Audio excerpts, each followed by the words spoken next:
तो तो हेलो भाई लोग, हम आ गए हैं पार्क पर।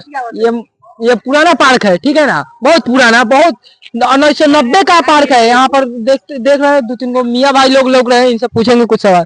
सलाम मियाँ भाई।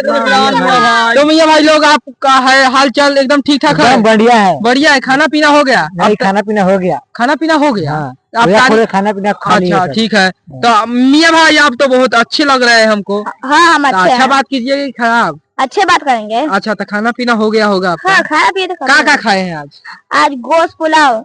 1990 में आप अभी जिंदा है, ठीक है ना? हाँ जिंदा। हाँ ठीक है। तो ये निसार साहब से हम पूछ लेते हैं कुछ। तो निसार साहब भाई, तो आपको देखे हैं तो बड़ी मजाक उड़ाते हैं रिपोर्टर सबका, तनी मजाक उड़ाइए हमारा भी। रिपोर्टर ज्यादा बोला नहीं, समझा ना?